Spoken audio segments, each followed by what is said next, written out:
அனைவருக்கும் வணக்கம். மகர ராசினியர்களுக்கு நிகழ இருக்கும் புத்தாண்டான 2025ஆம் ஆண்டு குரு பெயர்ச்சி நிகழ்கிறது. குரு பகவானை பொறுத்த வரைக்கும் சுக்கிரனுடைய ஆட்சி வீடான ரிஷப ராசியிலிருந்து புதனுடைய ஆட்சி வீடான மிதுன ராசிக்கு பெயர்ச்சியாகிறார். இந்த பெயர்ச்சியின் காரணமாக யோகத்தின் உச்சிக்கே கொண்டு செல்லக்கூடிய ஒரு தருணமாக தான் இந்த குரு பெயர்ச்சி மகர ராசினியர்களுக்கு அமைஞ்சிருக்குதுங்க. அந்த வகையில் மகர ராசினியர்களுக்கு மேலும் என்ன மாதிரியான நன்மைகள் எல்லாம் ஏற்பட இருக்கு, கிரக நிலைகளின் ரீதியாக அமையிருக்கும் சாதகங்கள் என்ன, பாதகங்கள் என்ன, மேலும் என்ன மாதிரியான முன்னேற்றங்கள் எல்லாம் உங்களுடைய வாழ்வில் ஏற்பட இருக்கு. குறிப்பா மகர ராசினியர்களை பொறுத்த வரைக்கும் இத்தருணங்கள்ல எதிர்பாராத பல முன்னேற்றங்கள் உங்களுடைய வாழ்வில் ஏற்படக்கூடிய ஒரு தருணமாக தான் அமைஞ்சிருக்குதுங்க. அந்த வகையில் தனுசராசினியர்களுடைய வாழ்வில் குடும்ப சூழ்நிலை ரீதியாக உத்தியோகம், தொழில், வியாபாரம், கலைத்துறை, அரசியல் துறை, மாணவ மாணவிகள், விவசாயத்துறையினர், பெண்மணிகள் என அனைவருக்குமே என்ன மாதிரியான நன்மைகள் எல்லாம் ஏற்பட இருக்கு என்பது குறித்தான முழுமையான பதிவை தான் இந்த வீடியோல நம்ம விரிவா பார்க்க போகிறோம். அந்த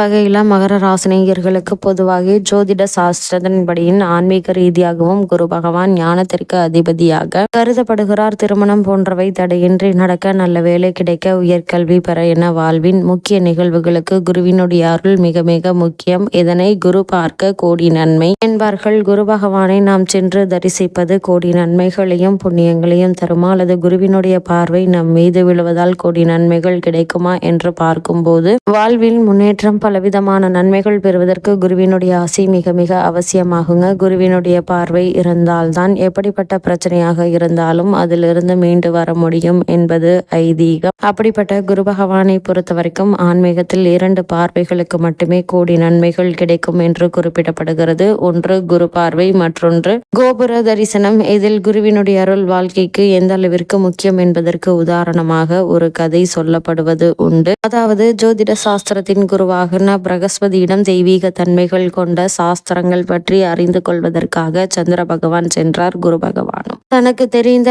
சாஸ்திரங்கள் அனைத்தையும் சந்திரனுக்கு கற்றுக் கொடுத்தார். அனைத்து சாஸ்திரங்களையும் கற்றுக்கொண்ட சந்திரனுக்கு தனக்கு தான் அனைத்தும் தெரியும், தானே அனைத்தும் தெரிந்தவன் என்ற ஆணவம் ஏற்படுகிறது. சந்திரனின் ஆணவத்தை அடக்க வேண்டும் என குரு பகவான் முடிவு செய்கிறார். உடனே இதனால் சந்திரனை அழைத்து பூமியில் தற்போது பிறந்த குழந்தையினுடைய ஒரு ஜாதகத்தை கணித்து சொல்லும்படி கூறினார். குரு பகவான் சந்திரனும் அந்த குழந்தையினுடைய ஜாதக கணக்குகளை ஆராய்ந்து எழுதினார். அந்த குழந்தைக்கு 1 வயது நிறைவடைந்ததும் பாம்பு கடித்து அந்த குழந்தை உயிரிழந்து விடும் என்பதையும் கணித்து சொன்னார். சந்திரன் கணித்தபடி அந்த குழந்தைக்கு 1 வயது முடிவதற்கு சில நிமிடங்கள் மட்டுமே மீதம் இருந்தது.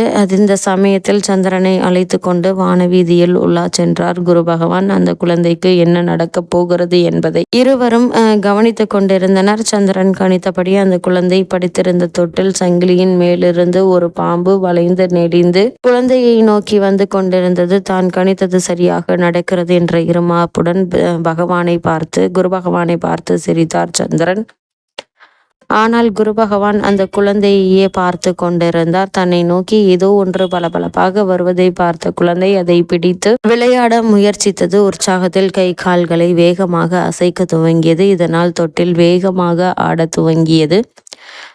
குழந்தையை நோக்கி வந்த பாம்பின் தலை எதிர்பாராத விதமாக தொட்டில் சங்கிலியின் ஒரு துளைக்குள் மாட்டிக்கொண்டது. தனது தலையை மீட்கும் முயற்சியில் பாம்பு வேகமாக தனது உடலை சங்கிலியுடன் முன்னும் பின்னும் அசைக்க துவங்கியது. இதனை பார்த்த குழந்தை மேலும் உற்சாகமாக குதிக்க துவங்கியதால் தொட்டில் இன்னும் வேகமாக அசைந்தது. இதில் பாம்பின் வால் பகுதியும் மற்றொரு துளைக்குள் மாட்டிக்கொண்டது.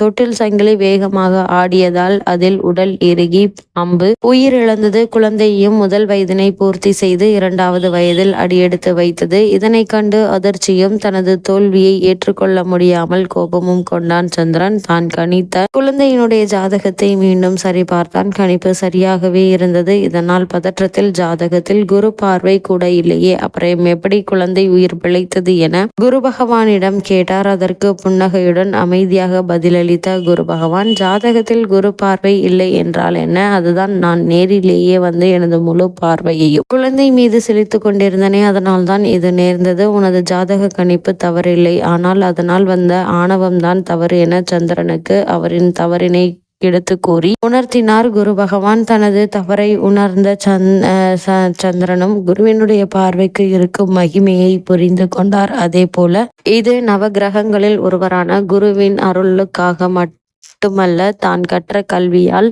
ஆணவத்துடன் கற்றுக் கொடுத்த ஆசானிடமே ஆணவத்துடன் நடந்து கொள்ளக்கூடாது என்பதை உணர்த்துவதற்காகவும் சொல்லப்பட்ட ஒரு கதை என்று தாங்க சொல்ல வேண்டும். குரு இருக்கும் இடத்தை விட அவரது பார்வைப்படும் இடங்களுக்கு அதிகப்படியான பலன் கிடைக்கும். அதுபோல்தான் ஆசானினுடைய வாழ்க்கையின் அனைத்து விதமான நன்மைகளையும் பெறுவதற்கு மிக அவசியமான ஒன்று. இதனால் தான் குரு பார்க்க கோடி நன்மை என்பார்கள். அந்த வகையில் ரிஷபராசியிலிருந்து மிதுன ராசிக்கு பெயர்ச்சியாகி சஞ்சரிக்கக்கூடிய குரு பகவானை பொறுத்த வரைக்கும் மகர ராசி நேயர்களுக்கு இந்த குரு பகவானுடைய பார்வையின் காரணமாக என்ன மாதிரியான நன்மைகள் எல்லாம் ஏற்பட இருக்கு என்று பார்க்கும்போது, உங்களுடைய ஜென்ம ராசிக்கு 5ஆம் இடத்தில் இருந்த குரு பகவான் தற்போது 6ஆம் இடத்திற்கு பயிற்சியாகி அங்கு சஞ்சரிக்க இருக்கிறாருங்க. இது ஒரு நல்ல ஒரு அமைப்பா என்றால் நல்ல அமைப்பு இல்லை என்றதாங்க சொல்ல வேண்டும். 5ஆம் இடத்தில் குரு அவருடைய பார்வை ராசி மீது விழுங்க. எனவே 2025 மே மாதம் வரை உங்களுக்கு நல்ல ஏற்றம், நல்ல ஒரு அனுகூலமே ஏற்படுங்க. ஆனால் அதற்கு பிறகு குருவினுடைய பார்வை ராசி மீது விழாதுங்க. இதற்கான பலன் என்னவென்றால், பொருளாதாரம்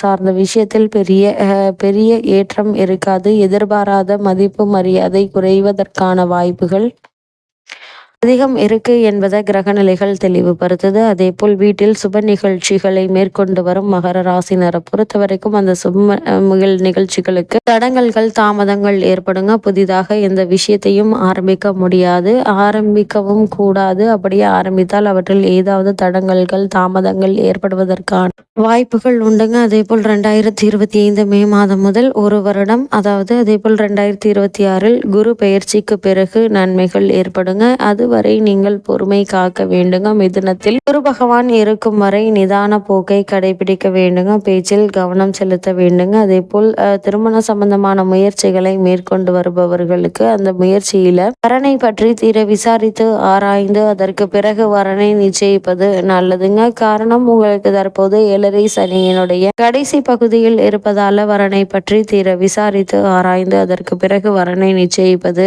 நல்லதுங்க. அதே போல சுய ஜாதகத்தில் தற்போது நடைபெற்று வரும் தசாபுக்திகள் நன்றாக இருந்தால் ஓரளவு உங்களால் சமாளித்து விட முடியுங்க. குரு பயிற்சியும் தசாபுக்தியும் ஒரு சேர நன்றாக இருக்கும்போது வாழ்க்கையில் ஏமாற்றமே மிஞ்சுங்க. கோல்சார சரியில்லாமல் தசாபுக்தி மட்டுமே சிறப்பாக இருந்தால் 50% நன்மைகள், 50% தீமைகள் என கலந்து நடக்குங்க. புதிய முடிவுகள் இந்த காலகட்டத்தில் எடுக்கும் போது ஜாதகம் பார்த்து முடிவு செய்யுங்க. அப்படி இல்லையா, முன் அனுபவம் உள்ளவர்களிடம் ஒரு முறைக்கு இருமுறை ஆலோசனை பெற்று அதற்கு பிறகு அதற்கான முயற்சிகளை மேற்கொள்வது மிக மிக நல்லது என்பதை கிரக நிலைகள் அறிவுறுத்தது. மகர ராசினியர்களுக்கு கிரக நிலைகளின் ரீதியாக கூறப்படும் பரிகாரம் என்ன என்று பார்க்கும்போது, வீட்டிற்கு அருகாமையுள்ள திருக்கோவிலுக்கு சென்று வியாழக்கிழமைகளில் நெய் தீபம் ஏற்றி வைத்து வழிபடுங்க. எண்ணற்ற நன்மைகள் உங்களுடைய வாழ்வில் ஏற்படும்.